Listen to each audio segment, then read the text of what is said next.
All right. Good evening, everyone. Welcome to the Midtown Scholar Bookstore. My name is Alex. I'm with The Scholar. We're happy you're here with us, and we hope you enjoy tonight's event with #1 New York Times bestselling author Rick Atkinson.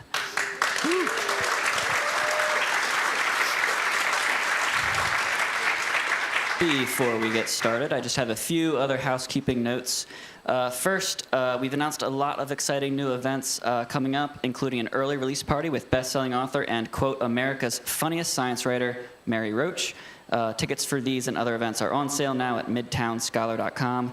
Make sure to grab an events postcard as you leave, and stay tuned to our social media pages and newsletters so that you never miss out on an author appearance. Second, I'd like to give a special shout out to WITF, our media partner for this event. Most of you know they're Central Pennsylvania's leading public media organization and source for news, education, and entertainment, but they also partner with us on many events like this one tonight, and we're thankful for their support and generosity with our literary community. Can we give them a round of applause as well?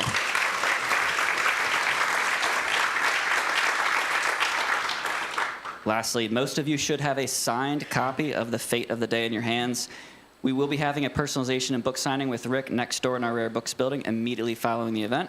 And we also have limited additional copies of Rick's previous books available for sale. But at this time, it's my honor to introduce our authors this evening. Our interviewer is Scott LaMar. Scott has worked as a broadcast talk show host and on-air anchor and reporter and producer for almost 50 years, including 32 years at WITF in Harrisburg, Pennsylvania. LaMar has earned a reputation as one of Pennsylvania's top interviewers, asking probing and sometimes tough questions. During his career, LaMar also contributed to or reported for the BBC and ABC.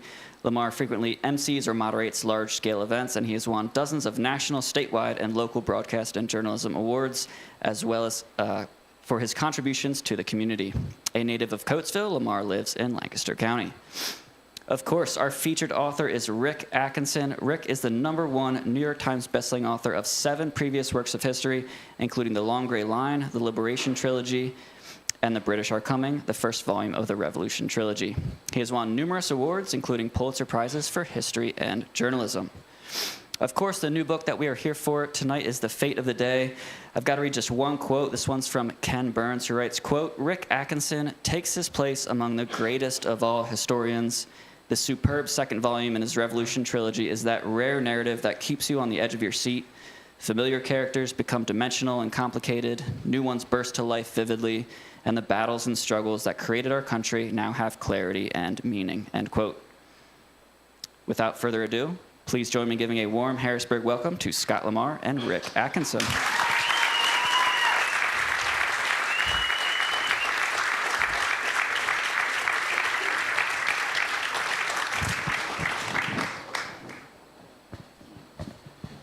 I'm glad it's cool in here, Rick. I'm glad to be here. Well, that was how I was going to start our conversation, is welcome to Harrisburg. We were talking a little bit. I know that you have been in the mid-state in central Pennsylvania very often at the Army Heritage and Education Center in Carlisle.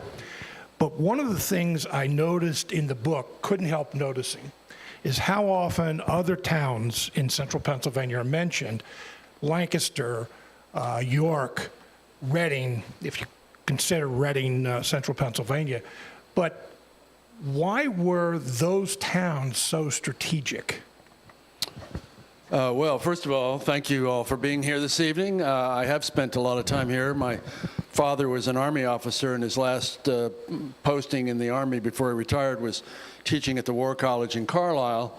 And after he retired in 1978, he and my mom retired there, so I've spent a whole lot of time there and doing research at AHEC, the former Military History Institute. Well, Pennsylvania figures large in the American Revolution because it is large.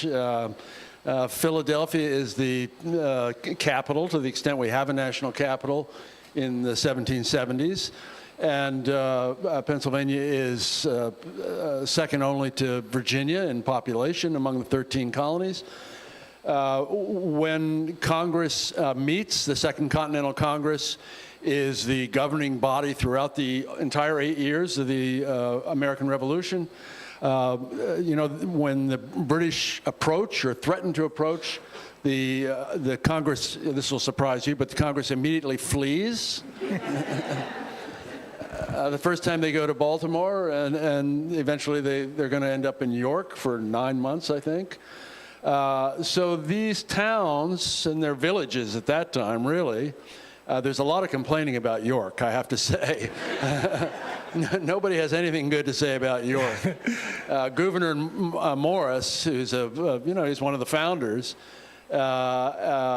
he's a randy guy, complains about the lack of good-looking women in York. I'm sure they appreciate that. Yeah, right. So the town, and of course, places like Brandywine, one of the biggest battles of the Revolution is fought in Brandywine. Paoli, we're venturing a little far to the east, but Paoli, the Americans there are ambushed at night, and it's a massacre. And then Germantown. Germantown is also one of the biggest battles of the Revolution, October 4th, 1777. And then the battle for Philadelphia and to control the Delaware River. So a lot of what happens in the war, particularly in the middle years of the war that I write about in this second volume of the Knockwood Trilogy, take place in and around Pennsylvania. The Ken Burns quote that Alex had, I'll just take a portion of it. Familiar characters become dimensional and complicated.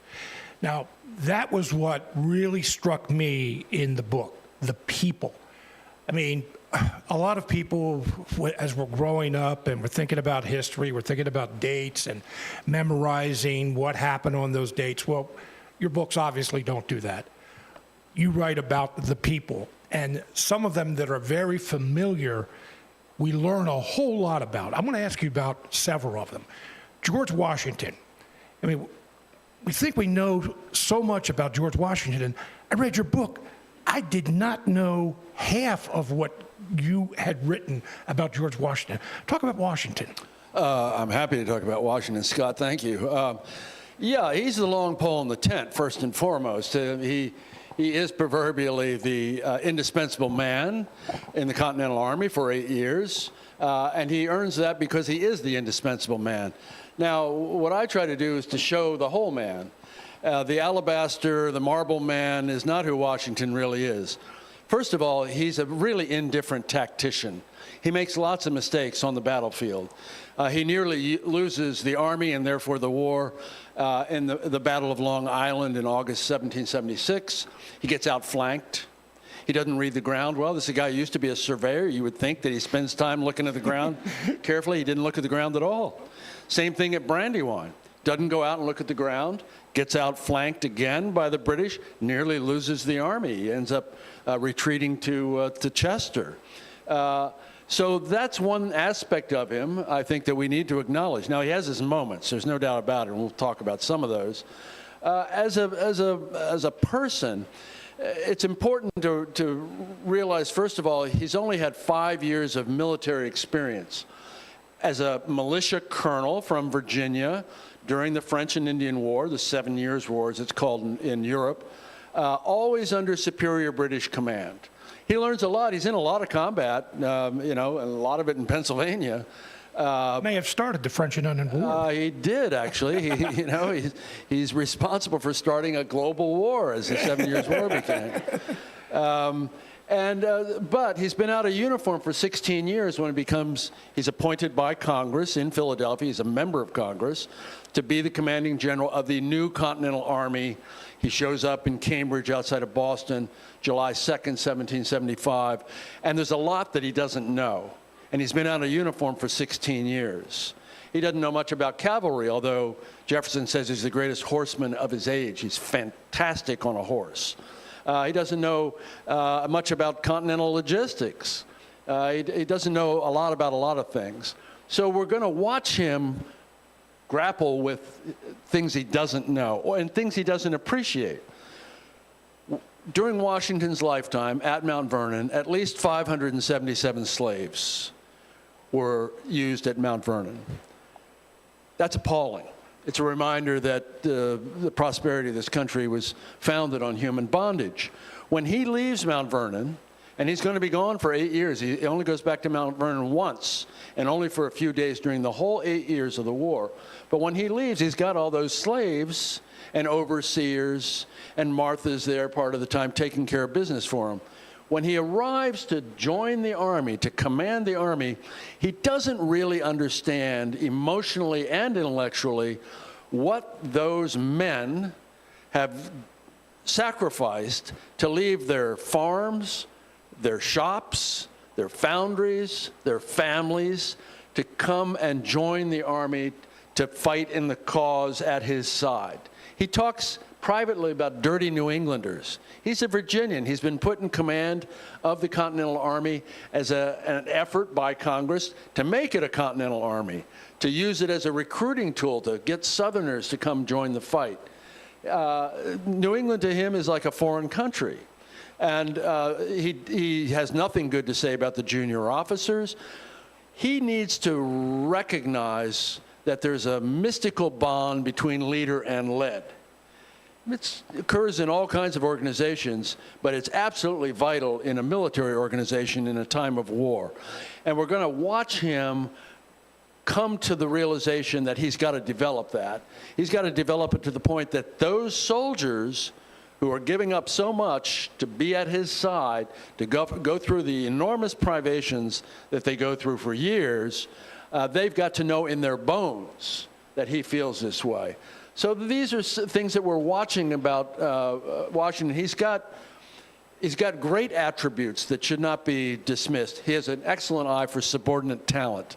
So he sees this overweight 25-year-old Boston bookseller named Henry Knox, and somehow intuits this guy's going to be the father of American artillery. He sees a 36-year-old lapsed Quaker from Rhode Island named Nathaniel Greene, and somehow recognizes that Greene is going to be second only to Washington as the indispensable man in the Continental Army for 8 years. So he's got that going for him. He has a big brain. He's got a brain organized for executive action. He takes responsibility. He makes decisions. He's robust. He never seems to catch cold over the course of 8 years, and this at a time when dysentery, smallpox, typhus, typhoid, it's a long list of infectious diseases, killing tens of thousands of people. At Valley Forge, you all know where that is, in that awful winter of 77, 78, more than 2,000 American soldiers die at Valley Forge, most of malnutrition and disease. The fact that Washington is robust is really important. He's always there. He comes into a room, he's almost 6'3", at a time when the average American male is maybe 5'6", 5'7". He dominates any room he comes into. He's got a great command presence, which is reassuring to soldiers then and now. So there are a lot of layers to him. I want to ask about a couple other characters in the book, but something that you just mentioned, Valley Forge, is that when Washington really became the leader of the Continental Army? Because, as you said, that brutal winter, although, as you wrote, it snowed 13 times. Every picture, painting we've seen of Valley Forge, freezing soldiers, and there were so many of them that didn't have shoes. And I'm going to talk about the shoe thing in a minute, but was Valley Forge his greatest moment, if we can shorten those months down to a moment? Yeah, Valley Forge is really important because he's 20 miles west of Philadelphia.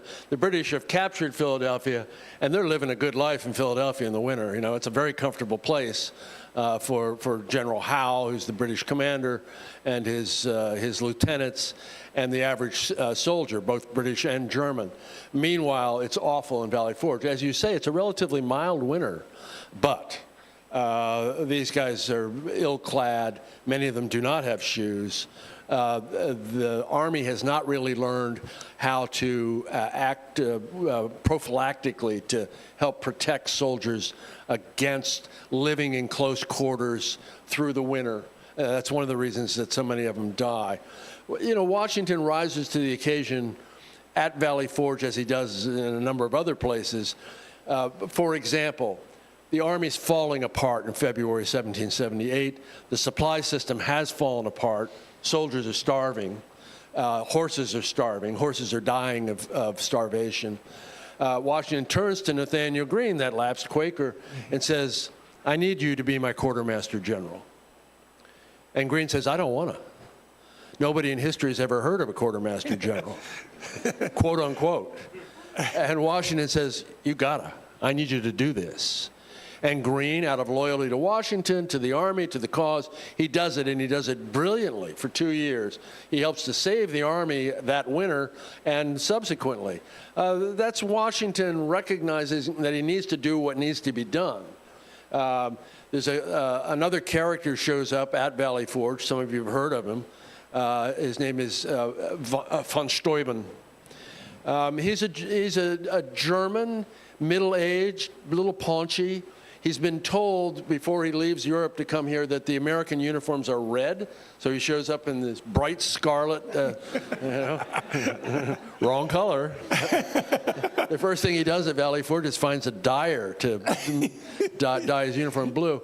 He claims that he's been a lieutenant general in the Prussian army and a close aide to Frederick the Great. He claims that he's a baron. He claims this, he claims that. It's all lies. He's been a captain in the Prussian army. He is a baron. He's a minor principality. He's been awarded a barony, but the rest of it is fiction. Washington recognized that he's actually got a lot of experience drilling soldiers, finding the tricks to teach soldiers, to make them disciplined. Washington says discipline is the soul of an army. True then, true in the age of Thucydides, true today. And Steuben is given the job of instilling discipline at Valley Forge in those soldiers, and he does quite a brilliant job of it. Again, it's Washington recognizing the critical need, finding a solution, moving forward. So when they leave Valley Forge in the late spring of 1778, and they're going to take Philadelphia back, the British abandoned Philadelphia. They've had a nice winter, and now they're going to go back to New York. And Washington is going to lead the Army, and it has been put back together. It's up to more than 15,000 men. He's going to lead the Army across the Delaware into New Jersey, and they're going to fight a big battle at Monmouth. And it's that sequence of events that shows Washington fully in command. He has, while at Valley Forge, put down a kind of insurrection.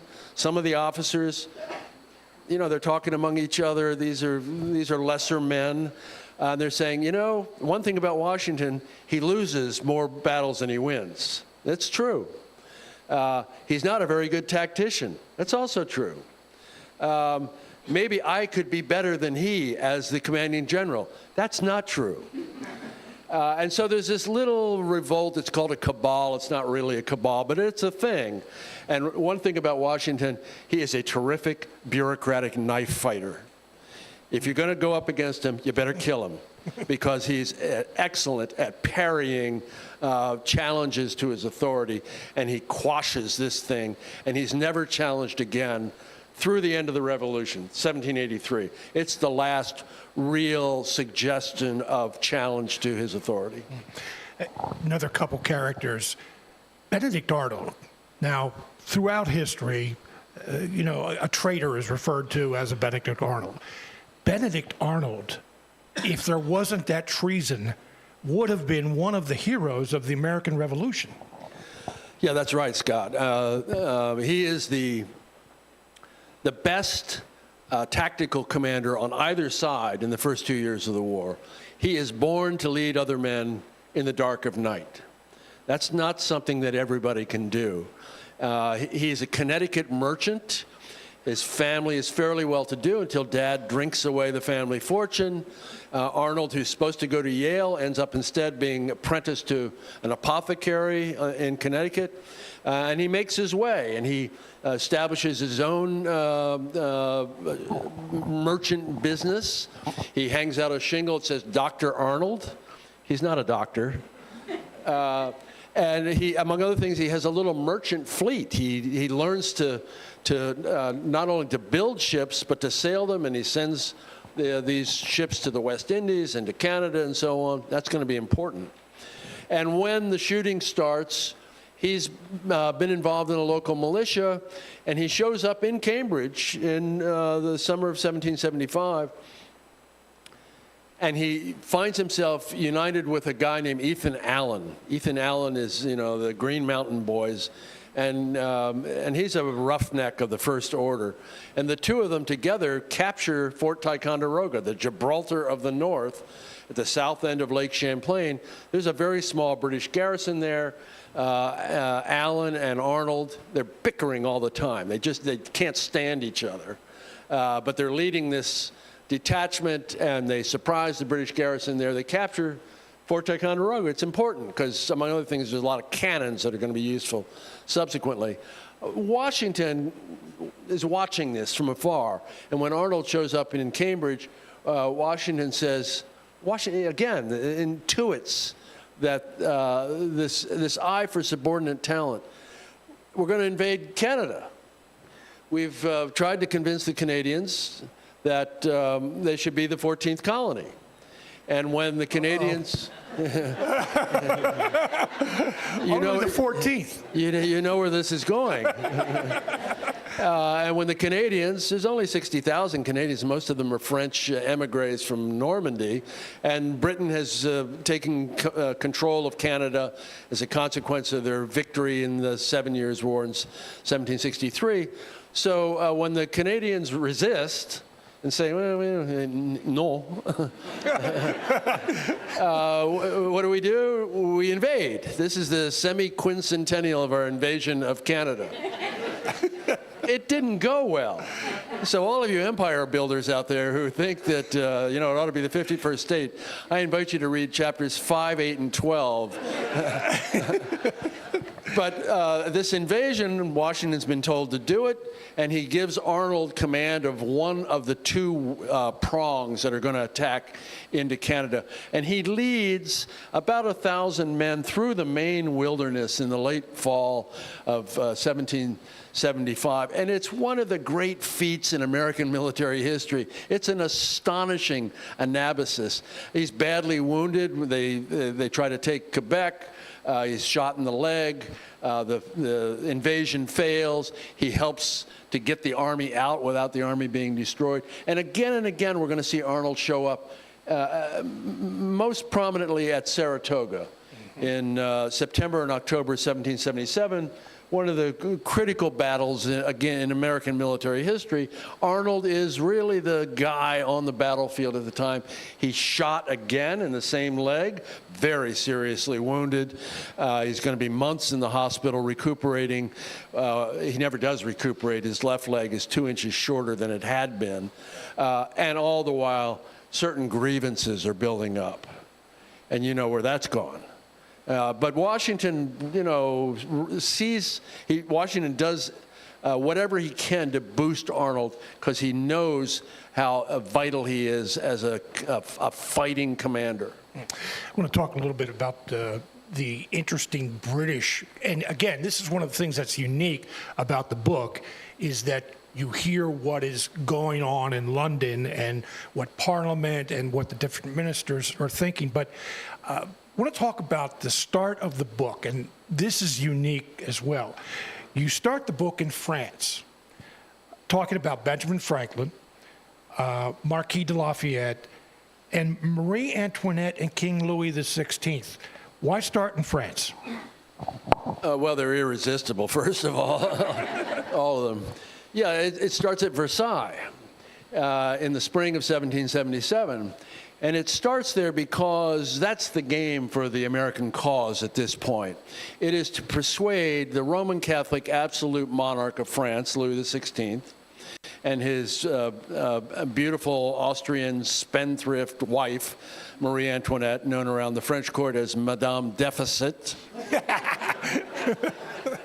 that it is in their interest to come in full bore to help the American cause, not just by providing clandestine gunpowder shipments and munitions, as they've been doing for the first 2 years of the war, but to provide troops and a navy and to ally themselves openly in fighting the British. It's a heavy diplomatic lift. And the guy responsible for making that happen is Benjamin Franklin. He's, another great Pennsylvanian, born in Boston, but he's definitely a son of Philadelphia. He's a septuagenarian at this point, but he arrives in France in December 1776. He's by far and away the most famous American in the world as a consequence of his scientific discoveries about electricity and so on. He is a rock star in Paris. People run after his coach. People have little busts of Franklin on the mantles in their homes. He shows up wearing this ratty marten skin hat that he got in Canada. And soon all the fashionable ladies in France are wearing faux marten skin on their huge bouffant hair. And he's going to be brilliant at it. He's our first and greatest diplomat. And he is ultimately, with the help from victory at Saratoga, going to persuade the king that he's going to come in. He signs 2 letters of agreement with the Continental Congress, and that's why we win. It's the French help. They're going to give us a lot of money, more than 30 million livres, as well as navies and armies. And then the other character that you mentioned, Scott, while this is going on, this is in the prologue of the book, we meet a 19-year-old spindly redhead named Gilbert du Motier, and you know him better as the Marquis de Lafayette. And he is ablaze with enthusiasm for the American cause. The king has told him, you may not leave France. You cannot leave France. What's he do? He buys a ship and he leaves France. He sails from Bordeaux with a small gang of boon companions. He's one of the richest boys in France, and he's going to land in South Carolina and make his way through Philadelphia, and he's going to join Washington on the Little Neshaminy Creek just north of Philadelphia, and he's going to be absolutely critical. Washington takes a shine to him right away. Fortunately, Gilbert has an ear for languages. He teaches himself English during the voyage to America. His English is pretty good. And he is the conduit for Washington and Congress to the French court, in addition to Franklin. He's got a lot of influence in France. And when the king is making up his mind about whether to help or not to help, Lafayette is there. So, you can't make it up. This is beyond the capacity of any novelist to invent. British General Burgoyne, he expected the commanding officer of the British Army in America, General Howe, to sail up the Hudson River to meet up and cut off New England from the rest of the colonies. Howe didn't do that. You talked about Brandywine. Howe decided, we're going to go up the Chesapeake. This would seem to be one of the biggest mistakes of the war. And you mentioned Saratoga, American victory, Continental victory at Saratoga, New York, over Burgoyne. Is Saratoga the turning point in the war? Yeah, it's really important, Scott.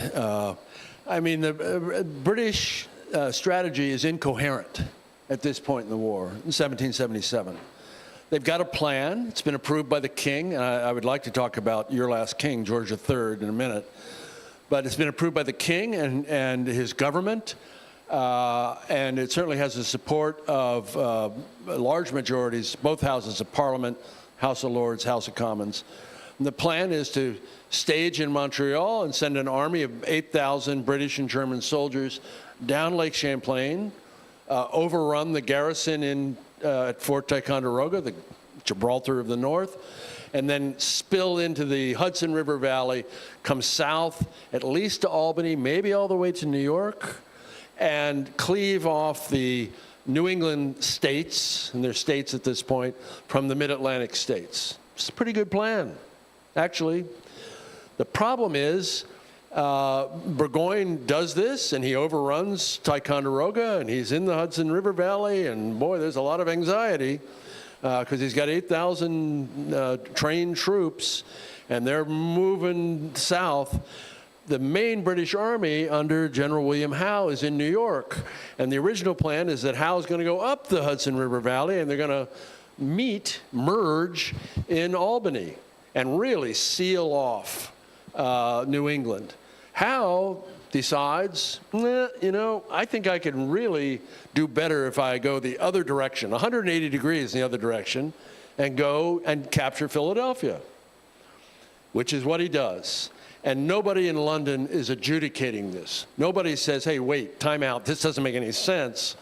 Lord George Germain is the American secretary. He's a former British general. He's the Robert McNamara of the war for the British. He doesn't say, wait a minute, this doesn't make any sense. He basically signs off on both plans. And so Howe takes a large army. They go by ship. Initially, he's going to go up Delaware Bay, Delaware River, and he says, oh, that looks too dangerous. So he comes back down. He goes up the Chesapeake. This is in August.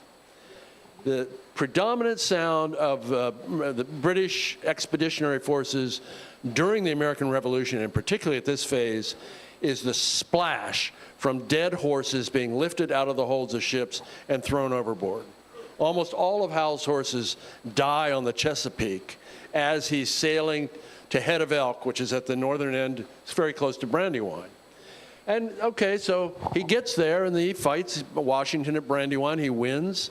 He does his thing at Paoli.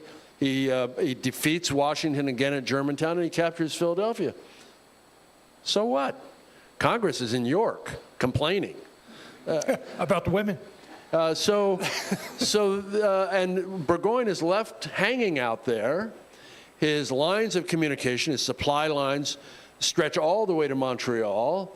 He finds every mile he comes south, it's a mile harder for him to find food and forage for his horses. He also has horses starving to death. He gets desperate. He launches a raid on Bennington, Vermont. They never even get out of New York. They're ambushed. That detachment, mostly German, is destroyed at the Battle of Bennington. They fight 2 battles at Saratoga. The first in September 77 is kind of a draw. The British hold the ground at the end of the day. The second battle is a disaster for the British, and they are surrounded, and all 8,000 of those soldiers who've come out of Canada are gone. They're either dead or captured. Most of them are going to end up in Charlottesville. They're marched in the winter from the initial prison camps around Boston to Charlottesville, so they're out of reach of British raiders. So yeah, it's pretty important. The war is going to go on because it swings back and forth, but at that point, the French do come into it. And that's the point I want to go to next. It took a while for the French to really become, I won't say a while to become allies, because on paper we were allies, but Washington kind of complained. The other Continental Army officers were, when are the French going to do something? When are the French going to do something? But remember, at the time, England and France were devout enemies. In fact, and you write in the book that there were some in London who thought about just giving away the colonies when France entered the war, right? Yeah. Yes, it's important to understand the international dynamic here. France and Britain have fought 4 dynastic wars going back into the 17th century. 3 of them have been inconsequential. They kind of end in a draw. The 4th one, the 7 Years' War, the French and Indian War as we call it, ends in a crushing defeat for France and her Bourbon ally, Spain. It is the creation of the first British Empire in 1763. Britain wins in that victory Canada, 500 million fertile acres west of the Appalachians in America, more rich sugar islands in the West Indies where the real money is, parts of India. For France, it is a humiliating defeat. Not only has she lost terrain and so on, she's lost prestige in Europe. And this is Franklin's negotiating tactic. It is to persuade the French that the way to reassert French glory, reassert French hegemony in Europe, is to throw in with the Americans, because the Americans are already fighting the British. The enemy of my enemy is my friend. And if France and Spain is obliged to do what France does, they have a family pact. So if France and Spain come into the war and defeat Britain, it's going to allow France in particular to regain what it had lost. And and the king and his foreign minister, Vergennes, they end up buying it. And it changes the dynamic of the war. What had been a brush fire, an insurrection on the edge of the civilized world, really turns into a global war fought on 4 continents, the 7 seas. It becomes existential, not just for Americans trying to win their independence, it becomes existential for Britain, because now Britain has no allies except for tiny Portugal. And now they're fighting Spain, France. The Dutch are going to come into it. The Russians are threatening to come into it. So the complexion of the war, the magnitude of the war changes entirely. Just a couple more questions before we open it up to questions to the audience. One of the things in the book that, again, really jumped out at me was the role of Native Americans. They were on the side, not all of them, but a lot of them on the side, a lot of the tribes on the side of the British. The Indian fighters were fierce. In fact, the Americans were really scared of the Indians. The British tried to rein them in without success. And I also wanted to talk about the frontier, northeastern Pennsylvania in particular, where Washington set in motion violence against Indians. Talk about their role. Yeah, it's important to know that the American Revolution is our first civil war. And it has all the nastiness of every civil war. There are 2.5 million people living in America when the war begins. 500,000 of them are black slaves. 2 million whites, and of the 2 million, about 20% of them remain loyal to the crown. They don't want to participate in armed insurrection against their government. And this leads to conflict between American on American. It starts right away in 1775, and it gets nastier and nastier as the war progresses. And so that in the last several years of the war, almost entirely in the South, and you have atrocities committed by both sides. It's really awful. It also turns out to be a civil war among Indian tribes. The Six Nation of the Iroquois have gotten along quite well with each other for centuries. And we're talking about western New York spilling over into the Ohio Territory, up into Canada a bit.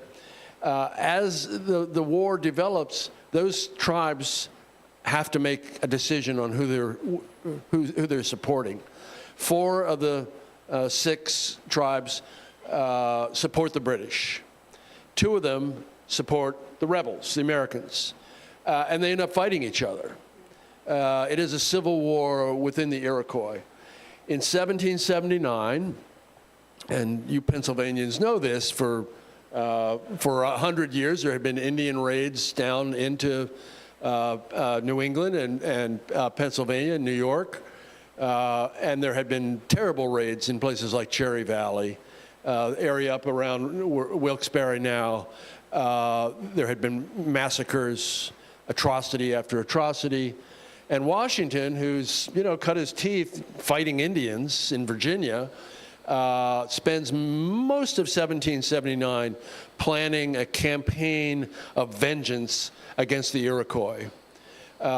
He doesn't lead it himself. He gives that over to Major General John Sullivan, but he plans it down to the point where he's, counting horseshoe nails, making sure that the supplies are sufficient, there are enough troops, and so on. And that campaign, the Sullivan Expedition, it's sometimes called, goes up the Susquehanna, They don't start here, but they're farther north on the river. They go up the Susquehanna into New York at Tioga, and they spend the late summer burning village after village after village after village. 40 Indian villages are burned. The Indians mostly dance out of the way. Sullivan is a little slow-footed. The Indians, for the most part, avoid slaughter, but the main objective and the reason that they launch this campaign when they do is to burn all the crops, the squash, the corn, so that the Indians starve to death. And what happens? The Indians starve to death. Most of them are pushed back into the St. Lawrence River Valley where the British can protect them. The winter of 79-80 is the harshest winter on record in North America. The Susquehanna froze for months. Chesapeake Bay froze. You could go from Annapolis to the eastern shore of Maryland across the Chesapeake Bay on foot. That's how cold it was. New York Bay froze. You could take cannons across New York Bay to Staten Island from the tip of Manhattan. And this is what the Indians are facing with no food. Washington was very proud of this, actually. And did it do any good? No, it didn't do any good. When spring came, the Indians, now inflamed, really, really angry, they began launching raids again down into the Mohawk River Valley. They began burning white towns, and this is going to go on through the end of the war. One final question before we do open it up to questions in the audience. So the book, this is the second in a trilogy, ends in 1780. Is the stage set at that point for an American victory, or is there a long way to go before Yorktown? Well, you want me to spoil volume 3 here, Scott. No. Talking generalities. Yeah. Be bureaucratic like Washington. Yeah. Well, no, the book ends on a definite downbeat for the American cause because we see an entire American army, 5,000 men, in Charleston, and the British trap that army, besiege it, a formal siege, and that army surrenders in May of 1780. It's a catastrophe for the American cause. The British plan, having failed in this notion of peeling off the New England colonies from the mid-Atlantic colonies, they have adopted a southern strategy. And the strategy posits the notion that, first of all, there are lots of loyalists in the South. Again, this is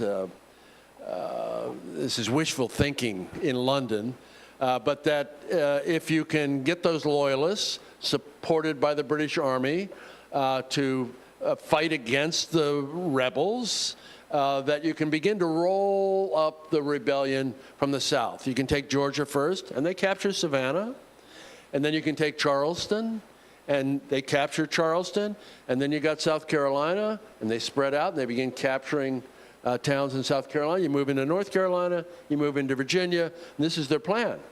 And it looks like it's working. And that's where this book ends. Yeah. So we're hanging on the edge in 1780. All right, so Alex, how are we going to do this with questions? Yeah, if you have a question, feel free to raise your hand. I will come around with a mic. We can start maybe over in this general area. We'll start over here. Rick, you mentioned King George. Would you add more to that for us? Yes. So George III, your last king. He's not the tyrant that Jefferson calls him in the Declaration of Independence. He's not the royal brute that the polemicist Thomas Paine alleges in Common Sense, published in January 1776. He's not the sinister ninny who prances across the stage in Hamilton every night, singing "You'll Be Back." He's a constitutional monarch. He's a child of the Enlightenment. He's a great supporter of the arts and the sciences. He has become king in 1760 at the age of 22. He's a much more interesting character than we Americans normally credit him with being. He's married an obscure, drab German princess, Charlotte, as in Charlotte, North Carolina, Charlottesville, Virginia. She learns to play God Save the King on the harpsichord on the voyage from Germany to England. They marry 6 hours after they meet. He has a marriage bedroom decorated with 700 yards of blue damask and large basins of goldfish. Because, Scott, nothing says I love you like a bowl of goldfish. Yeah.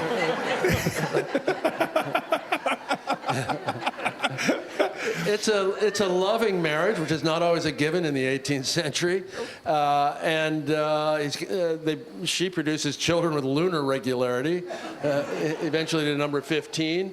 So I'll say this about him. In late 2015, Queen Elizabeth II opened up to outside scrutiny the Georgian papers, which she owned, the papers of all four Georges who became king in the 18th and 19th century, as part of a project to digitize and catalog those papers.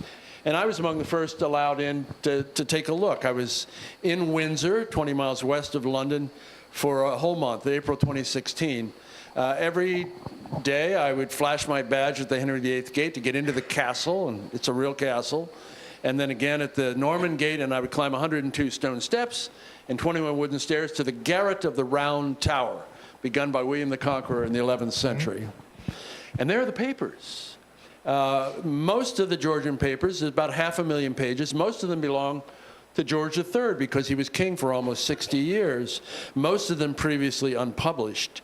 And you have a real tactile sense of being in his presence. He, until late in life when he began to go blind, he not only wrote most of his correspondence himself, he made the copies himself.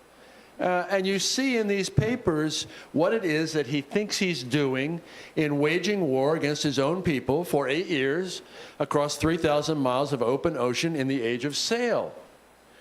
And he has several strategic misconceptions that are going to prove fatal to the British cause. I'll mention one of them. He believes, and he believes it to the end of the war and beyond, that if the American colonies are permitted to slip away, it will encourage insurrections in Canada, Ireland, those Sugar Islands in the West Indies, India, and it'll be the beginning of the end of the British Empire. And that's not going to happen on his watch. And he's absolutely certain. Now, there are people who are telling him in Britain, that's not how it works. That's not how it has to work. Adam Smith, who in 1776 publishes something called The Wealth of Nations. It's one of the great political treatises ever written. Smith tells him, he's a prominent Scottish economist, you don't need to treat them in a mercantilistic fashion in which you're extracting raw materials from the colonies, you're forcing them to buy finished products, you're suppressing their industries so that you can support industries in the mother country. You know, that doesn't have to work that way. You can do it with international trade, tariffs or otherwise. And the king, you know, he just doesn't buy it. And his ministers don't buy it. And majorities in both houses of parliament don't buy it. And so we're going to prosecute this thing to the end. You're going to have more than 30,000 British and German casualties. Britain is going to spend the modern equivalent of $25 billion. They're going to lose 500,000 square miles of the empire. It's going to be a disaster for the British. And the king is persistent. The last thing I'll say about him, and I can talk about him all night, the last thing I'll say about him is that John Adams shows up in London as the first American ambassador, minister to the court of St. James after the Revolution. And he has an audience with the king. And George tells him, I was the last to give it up. And it's true. He's the last to give it up. And one of the main reasons that it lasts 8 years is because he threatens to abdicate. If the government will not maintain the hard line against American independence, he draws up an abdication statement to read to Congress, to Parliament. And so that's where we are. Okay. Sir. Yeah, you were just talking about the Southern strategy moving up through the Carolinas and through Virginia. Were they looking at turning the slaves against the planters as they were moving up through the South? Yes, absolutely. Were they looking at enlisting slave help on the British side? It starts in 1775.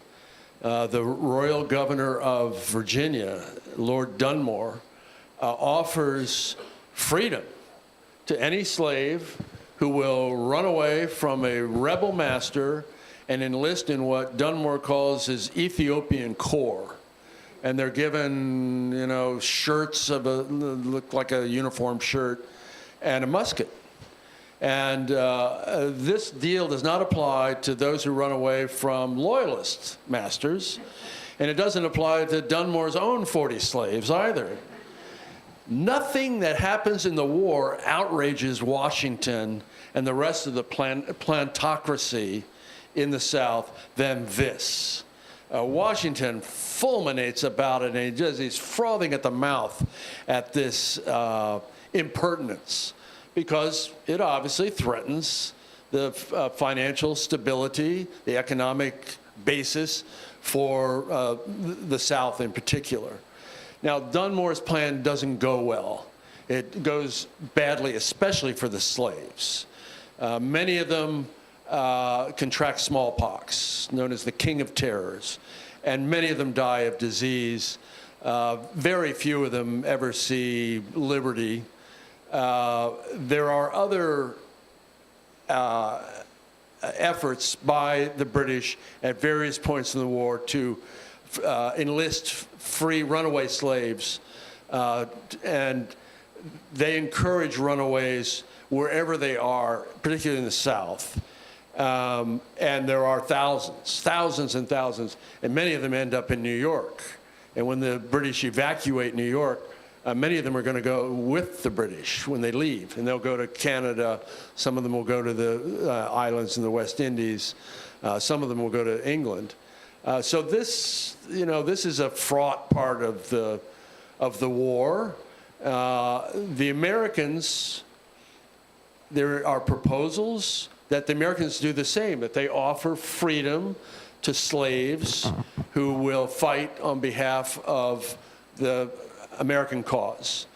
It's a proposal put forth most prominently by John Lawrence. If you've seen Hamilton, he's a character there. John Lawrence's father is Henry Lawrence. He succeeds John Hancock as the president of Congress. Henry Lawrence has made his fortune, and it's a big fortune, in Charleston as the largest slave trader in America. John, his son, has been educated in London and in Switzerland, and he's an abolitionist, which is very unusual in the 18th century America. And John, who's an extraordinary character, tries to persuade his father and then to Washington that, okay, we got manpower problems. The best way to do it is let's arm the slaves and promise them freedom. His father finally comes around and says, okay, try it. And Washington doesn't want to talk about it. I mean, this is not what he wants to be talking about. John Lawrence goes back. Lawrence is an aide, a lieutenant colonel aide to Washington. He goes back home to South Carolina and tries to persuade the South Carolina Assembly at the time that that Charleston is about to be besieged. Look, this is a way we can stave off defeat and the loss of Charleston, the loss of South Carolina. Not only does the South Carolina Assembly say no, they say hell no, never. And it doesn't happen. Charleston falls. Britain overruns the richest city in America. So it's a very fraught question. Something you may not learn in an American classroom nowadays. Good. Could you comment a little bit on motivation and influence of von Steuben? Why is he In doing this what he's period. doing? Pardon? Why is Steuben, what motivates him? Yes. Yeah, I mentioned he's a phony, right? he's on the run. He's been accused in Europe of taking liberties with young men.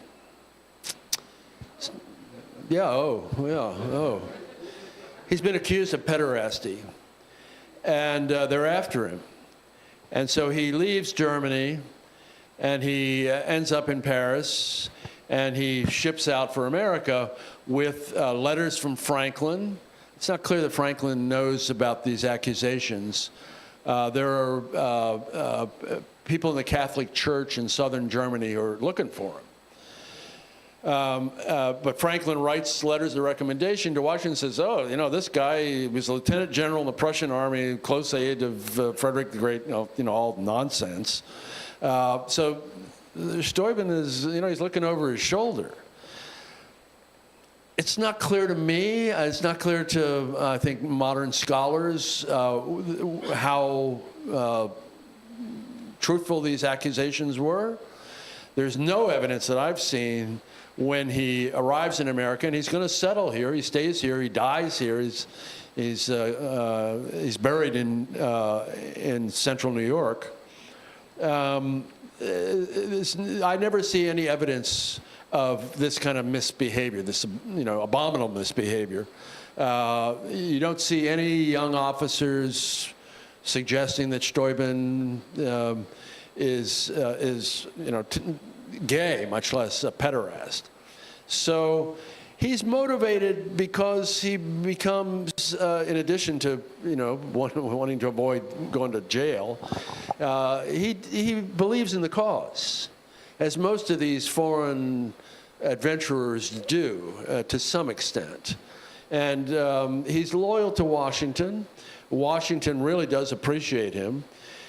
He's going to contribute in many ways. He becomes the Inspector General of the Continental Army, and he's the one going around finding fault with every little thing and correcting it. And, the officers, they say, oh, God, Steuben's here again, because he's a pain in the neck, but a good pain in the neck, as a good Inspector General must be. When Washington is trying to codify how the Army should run itself, he gives the task to Steuben. Now, Steuben's English is terrible. At Valley Forge, Steuben is swearing at the soldiers in German, then he's swearing at them in French. The only English word he knows is goddamn. And he tells his aide speaks good English, and he tells his aide in German, I've sworn at them in German and French, come swear at them in English for me. But when Washington wants to codify the professionalizing of the Army, the basics of drill, the basics of hygiene, the basics of keeping an army healthy and together, he turns to Steuben. And Steuben in Philadelphia prints something that becomes known as the Blue Book. Basically, it remains the manual for running the Army, I think, till the War of 1812. And it's printed in Philadelphia. It's distributed throughout the Army. It's very important. He doesn't do the English translating, but they find people that can do that. It's one of the foundational documents of the American Army, which incidentally turns 250 years old this month. Question over here. Sir. I think it was Max Hastings that said military history is social history. And you highlight the importance of citizens, particularly women, and their role throughout the war. I was just kind of curious why that's important to you to ensure that that's highlighted in such a sprawling event like the Revolutionary War, to highlight the human history of this event. Yeah, well, Max Hastings, Sir Max is my close friend and has been for a long time. And if Max says that, it's got to be true. Well, women are half the population, obviously, and unfortunately, they leave very few footprints from that period. Now, I wish we'd had 10 Abigail Adamses, because not only is she the smartest of the whole bunch, she's a beautiful writer, she's a great witness. Her correspondence with John is fabulous, but we don't. She's relatively unique. And so what we see is that there are few footprints left by women generally. we know the contributions of women are manifest. Incidentally, there are others who leave very few footprints too, including blacks and Indians. When the men go off to fight, who's going to take care of the farm, the shop, the kids? It's going to be women. And I spend a lot of time with the contemporary military, in places like Somalia and Iraq and Afghanistan. And I know today, as was true in the days of Thucydides, and certainly was true in the American Revolution, a soldier who's worried about his family, worried about whether his family's getting enough to eat, whether they're safe, whether all the things that we all worry about with our families, is not going to be a particularly effective soldier. And so the vitality of the women in ensuring that the home front is taken care of is absolutely paramount. It's part of the success or failure of the Army.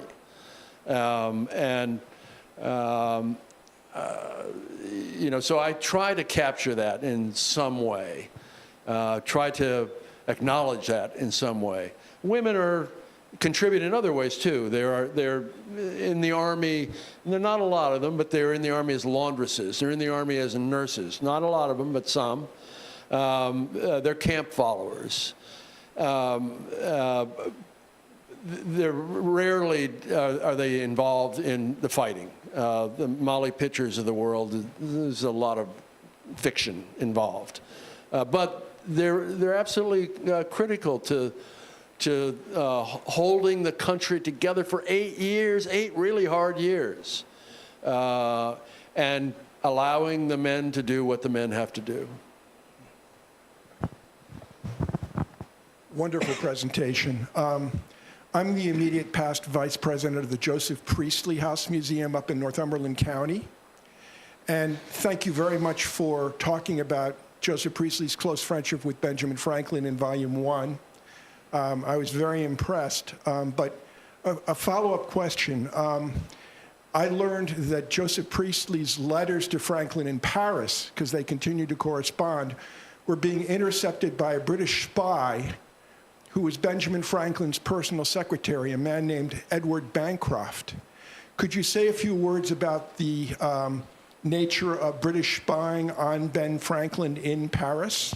Yeah, Franklin was incredibly reckless. Franklin at one point says, I make it a point to never write anything that I would not have any enemy read. Okay, what's that going to get you? I mean, it's stupid. And he's very cavalier about security. And he takes Bancroft into his household, literally. He lives right outside of Paris. And Bancroft is an accomplished scientist in his own right. He and Franklin communicate as scientists back and forth. That's one of the reasons Franklin likes him. And Bancroft has turned. And Bancroft has a handler in Paris, and he's rifling through. He's got access as Franklin's secretary to everything. And he's making copies of the correspondence. He's making copies of plans that Franklin's making. He's making copies of the interchanges between the French court in Versailles and Franklin, who's the first among equals among the 3 American diplomats who were in Paris. And so the British are very well informed about what's going on. Now, the saving grace is that the king, in particular, doesn't believe it. The papers are being shipped to London, and the king takes he looks at the copies of this correspondence. He follows very carefully, and Bancroft's not the only spy. The British have intelligence agents all over France, in the ports, in Versailles, and so they've got a real good intelligence network. And the king just tends to be very dismissive of the intelligence that Bancroft is sending, and doesn't, it is not actionable, as they say in the spy tradecraft today, because the king and his ministers don't really take it that seriously. They think that Bancroft's handler in particular may be playing both sides. They think that he's not a serious, they think he's a stock jobber, they call him. He's playing the market. That's true. These guys know in advance. They know that when the news of Saratoga comes, it's going to send the stock market down in London, and they are all hurrying to call their brokers. I'm not kidding. They're sending word to, play the market accordingly. So there's some of that going on. The king knows about it. And so it makes him distrustful of them. So, Franklin, and there are a number of episodes of enemy agents penetrating the American mission in Paris. There's one of the American diplomats, Lee, is in Berlin trying to persuade the Germans to come in. Somebody breaks into his hotel room and basically purloins his papers. This happens a lot. And Franklin never seems chagrined, which is astonishing. And he's not going to know that Bancroft is an agent. Bancroft's secret remains a secret. Franklin, I'm almost sure Franklin dies in 1790, and I don't think he ever knows that Bancroft is a double agent. We are unfortunately out of time, so can we give one more round of applause for Rick Atkinson and Scott LaMar? Thanks, Scott. Thank you.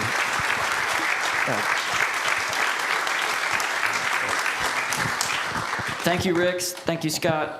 The book is The Fate of the Day. We have additional copies of The Fate of the Day, as well as paperback copies of British Are Coming and hardcover copies of An Army at Dawn. They're available up at the cafe. We're going to have a personalization and book signing with Rick over, if you go out the double doors here, take a left. It's the first building on the left. We'll form a line, and Rick will personalize and sign books that you've brought. So thanks for coming out, everyone. Have a good night.